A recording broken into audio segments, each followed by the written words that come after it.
본 말씀을 통해서 올무에 매이지 말라는 제목으로 말씀 증거하겠습니다. 이 보이지 않는 곳에 함정을 만들어서 넘어지게 하는 것, 그런 것들을 올무라고 말할 수 있겠는데, 새나 짐승을 잡을 때 쓰는 도구이지만 영적으로도 우리에게 적용이 될 수가 있습니다. 우리의 원수인 사탄이 몰래 숨겨둔 그 올무에 빠져들면 큰 손해를 당하게 되는 겁니다. 어떤 경우에는 올무가 있는 것을 알면서도 고집 부리면서 가다가 걸릴 때도 있는 겁니다. 그래서 이 성도들은 믿음의 지혜를 가지고 올무의 여부를 분별할 것이요, 또 자기 스스로 올무에 걸리지 않도록 주의해야 마땅합니다. 그러면 우리가 이 올무에 걸리는 이유는 무엇이고 어떻게 대처할 것인가?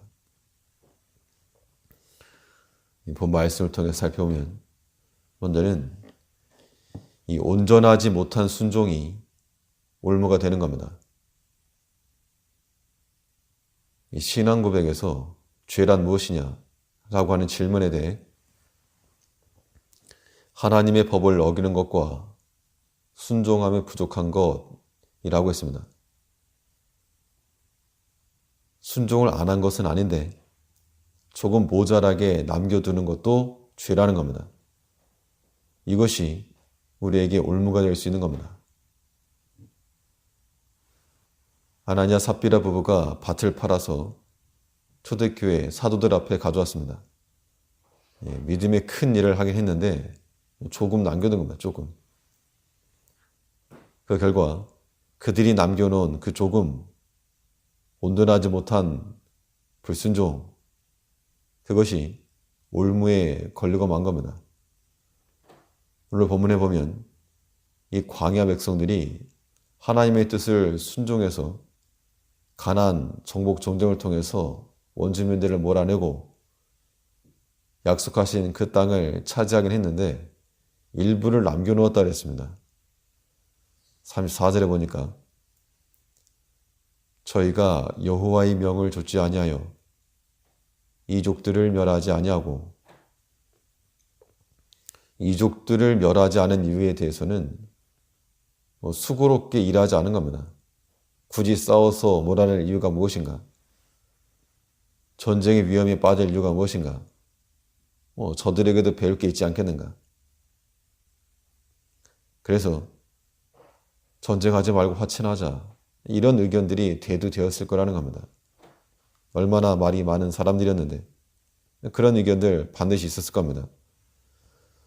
하나님 말씀에 온전히 순종하지 못한 결과가 인간적인 수단과 결정이 나오게 되는 겁니다. 이것이 스스로 걸려드는 올무라는 겁니다. 우리가 온전하게 순종하지 못할 때 이러한 덫에 걸리는 겁니다. 그럼 왜 사람이, 하나님을 믿는 우리가 온전하게 순종하지 못하는가? 우리 자신들의 경우를 한번 생각을 해보면 왜 하나님께 순종하지 못할까? 아마도 하나님의 능력을 제한하기 때문입니다.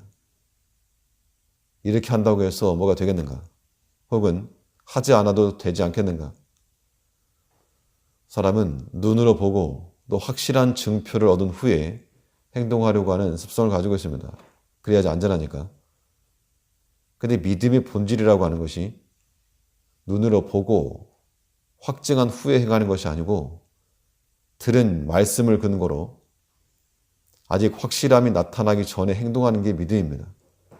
그렇기 때문에 이 믿음으로 해가는 것과 인간적인 시각을 가지고 가는 것은 전혀 다르다는 겁니다. 우리가 온전한 순종을 행한다는 것, 하나님의 능력을 100% 신뢰한다는 증거요. 불충분한 순종, 불순종, 이것은 하나님께 대한 온전한 신뢰가 없는 겁니다.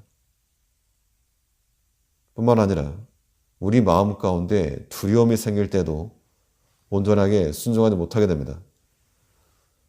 요한일서 4장 18절에서 사랑 안에 두려움이 없고 온전한 사랑이 두려움을 내어쫓나니, 사랑 안 하는 건 아닌데 온전한 사랑을 하지 않으면 여전히 두려움이 있어서 행동하지 못하는 겁니다.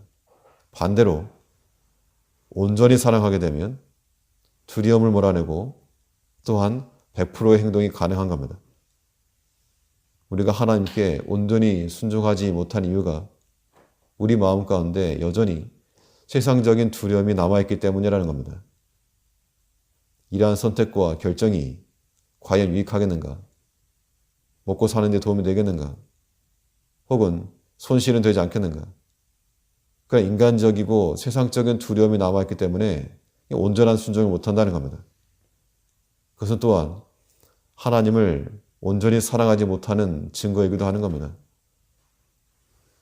그러므로 우리가 하나님 말씀에 대해서 온전하게 신뢰하고 남김없이 모두 행할 수 있어야 되겠습니다. 우리 마음속에 들어오는 염려나 근심이나 혹은 세상적인 일에 대한 두려움이 생기면 온전한 사랑도 없고 온전한 순종도 어려운 겁니다.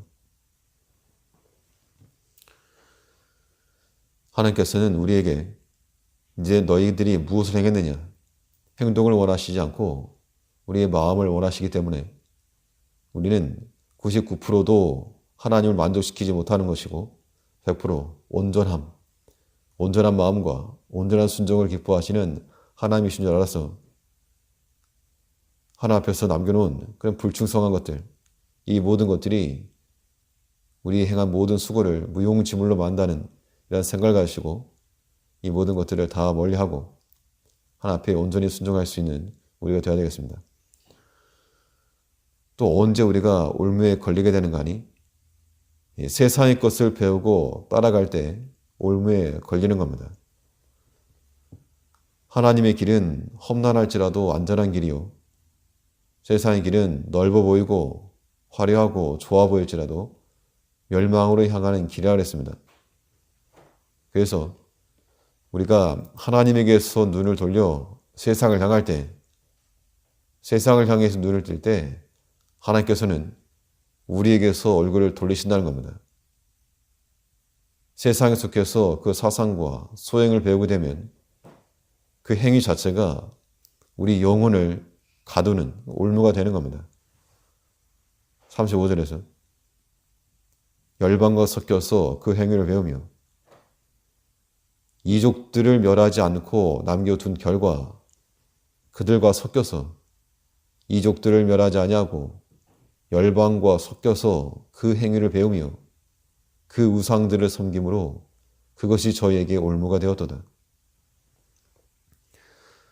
조금 남겨두었는데 얼마 되지 아니한 그 이족들, 그들 남겨뒀는데 결국에는 그들과 섞여 살게 되었고 그들의 행위를 배웠고, 이것이 왜 위험한 일인가 하면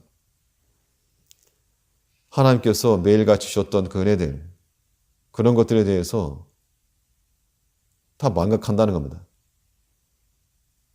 도리어 저들이 사는 것이 더 좋아 보이고 인간적으로 보이고 참 사람 사는 것처럼 보이고 재밌어 보이고 하다 보니까 하나님이 주시는 매일의 은혜는 이건 귀하지도 않고 도리어 이족의 생활 방식이 더 좋아 보였다는 겁니다. 그래서 그들과 섞여서 그 행위를 배우고 우상을 섬기고 이것이 하나님께 버림받은 원인이 되었다는 겁니다. 우리가 믿음으로 살다 보면 세상의 것이 부러울 때가 있다는 겁니다. 저것이 더 좋아 보이고 저것이 사람 사는 것처럼 보이고 하나님 섬기며 산다는데 이건 참 좋아 보이지도 않고, 이러한 생각 자체가 우리에게 올무를 주는 겁니다. 우리가 믿음을 써서 세상의 것이 우리 마음에 들어오지 아니하도록 이족을 남겨놓은 것이 올무가 된 것처럼 우리에게는 남겨놓은 게 조금도 없이 다 버려서 하나님께 날마다 배우고 하나님께 배우고 세상으로 배우지 않고 하나님께 배우고 성도들과 함께 섞여서 하나님 앞에 경건하게 행동하며, 그래서 세상을 따라가지 않고 하나님을 따라감으로써 우리가 안전한 길, 하나님께서 지도하시는 그 길을 걸어가는 우리가 되어야겠습니다. 온전하지 못한 순종과 세상의 것을 더 좋게 여기는 그 마음들이 우리를 넘어뜨리는 원수인 줄 알고 그것을 물리쳐 싸워내며 온전한 순종과 하나님께 배우고자 하는 마음으로 살아가는 우리가 되어야 되겠습니다. 기도하겠습니다.